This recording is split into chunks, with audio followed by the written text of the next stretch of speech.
Je me tourne vers vous, Mathieu Richard. Je rappelle que vous êtes à la tête de la SIC Enercop. Alors, est-ce que j'ai bien résumé? Vous voulez peut-être compléter sur le cœur de métier d'Enercop? Non, Vous non, vendez de c'était l'énergie. très bien résumé. C'est une société coopérative d'intérêt collectif qui rassemble des consommateurs, des producteurs, les salariés, des collectivités locales et d'autres partenaires au sein de la gouvernance de l'entreprise. Et l'idée, effectivement, comme vous l'avez dit, c'est que les producteurs vendent directement la production d'énergie renouvelable aux consommateurs et qu'ensuite, ensemble, on développe des nouveaux projets avec notamment les bénéfices qui sont réinvestis dans des nouveaux projets de production d'électricité, puis à terme de gaz, des services énergétiques et de la MDE pour constituer un service citoyen de l'énergie. Donc c'est un métier qui se développe, c'est embryonnaire. Aujourd'hui, c'est d'abord un projet qui a vu le jour, qui se professionnalise, qui s'étend sur le territoire. Vous avez, j'imagine, des enjeux RH aujourd'hui. C'est quoi vos priorités en termes d'emploi, de développement d'emploi? Alors, on a beaucoup d'enjeux RH, effectivement, parce qu'on est dans une phase de changement d'échelle importante. On a commencé tout petit, et pendant les premières années de l'existence d'Enercop, beaucoup de gens, beaucoup de nos concitoyens ne savaient même pas qu'ils pouvaient changer de fournisseur d'électricité. Oui. Donc, on n'avait pas beaucoup de visibilité et peu de moyens pour faire de la communication. Et puis dans les 2-3 dernières années, effectivement, tout s'est accéléré avec la COP21, avec le retour des questions climatiques et avec la loi de transition énergétique qui a ouvert des nouvelles possibilités. Donc à la fois, on continue à avoir des moyens plus importants pour développer des nouvelles activités, je le disais. On a également un nombre de clients qui augmente assez rapidement. Chaque année, plus de 10 à 15 000 nouveaux clients. Donc en 2 ans, on est passé de 15 000 à peu près à plus de 40 000 maintenant. Donc c'est gérer autant de très comptes, rapide. ça devient lourd et vous êtes en frontal avec des entreprises commerciales classiques qui sont dimensionnées pour gérer des milliers de clients, Exactement. des millions de clients. Voilà. Et donc, effectivement, on passe d'un fonctionnement un peu artisanal avec des gens très militants qui nous avaient rejoints en nombre réduit à la nécessité de servir un nombre de clients important, d'assurer une qualité de service considérable et en plus de tout ça, effectivement, de remplir nos objectifs qui sont également de donner des outils de participation à ces clients qui ne sont pas des simples clients, mais des sociétaires. Et le but d'Enercop, c'est effectivement de leur permettre d'être acteurs de leur consommation, mais aussi de leur production d'énergie. Donc ça fait beaucoup d'enjeux en même temps. On a donc des recrutements de plus en plus professionnels sur des questions métiers à la fois liées à l'approvisionnement en énergie, à la maîtrise de la consommation. On a également beaucoup de recrutements simplement pour à la fois le service aux clients et donc la relation client, tout à fait traditionnelle, mais aussi pour la structuration de nouveaux outils informatiques qui vont permettre notamment à ces gens sur la relation client de travailler plus confortablement avec des outils qui fonctionnent, faire moins d'erreurs et donc avoir plus de temps pour de la valeur ajoutée. Ça rejoint la question de l'automatisation dont on a parlé tout à l'heure. Effectivement, on passe effectivement d'un système où on avait des gens en nombre assez important proportionnellement à notre nombre de clients qui étaient là pour répondre au téléphone, etc., mais qui finalement passaient beaucoup de temps à faire des choses qui pouvaient être plus facilement prises en charge directement par les clients et les sociétaires.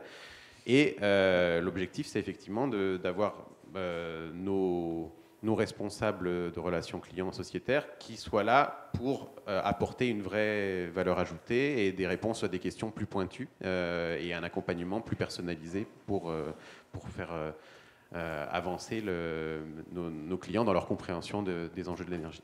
Mais alors on comprend bien que dans les profils recrutés, on dépasse largement les militants, les gens engagés. Comment est-ce que derrière, on intègre des gens qui peuvent être d'abord des experts techniques ou des spécialistes dans la SIC, qui est quand même un modèle particulier? Est-ce qu'il y a une phase d'intégration? Alors il y a le volet technique, bien sûr, mais il y a toute l'identité, le côté culturel. C'est ça. Alors, effectivement, on a mis en place un parcours d'intégration pour nos nouveaux recrutements qui inclut donc à la fois la compréhension, enfin l'intégration au sein d'une équipe et donc les enjeux plus du métier qui va être exercé, et puis une part à la fois d'intégration dans la culture de l'entreprise qui effectivement vise non seulement à donner des outils de participation à nos sociétaires, mais permettre aux salariés eux-mêmes d'être aussi intégrés dans un fonctionnement qui leur donne des moyens d'action d'autonomie sur leurs tâches, mais aussi d'action sur l'évolution de la gouvernance et du projet ENERCOP. Et puis, aussi, un enjeu assez fort dont on n'a pas parlé, qui est la décentralisation. Donc, ENERCOP se conçoit, contrairement effectivement à la plupart des entreprises énergétiques, comme une entreprise décentralisée.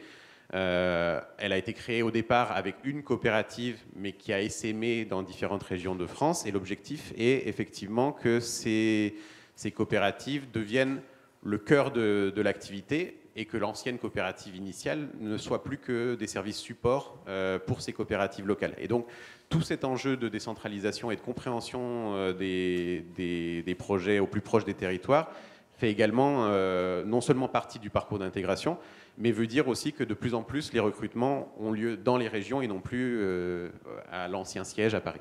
D'accord, mais d'où l'importance du volet intégration, parce qu'il n'empêche, même décentralisé sur des équipes plus petites, il faut avoir conscience de ce qu'on intègre comme particularité. À la fois de ce qui nous relie en termes de projet, et puis de méthodes de fonctionnement qui nous permettent effectivement de travailler ensemble de manière justement décentralisée avec des équipes qui sont réparties dans 10 villes de France.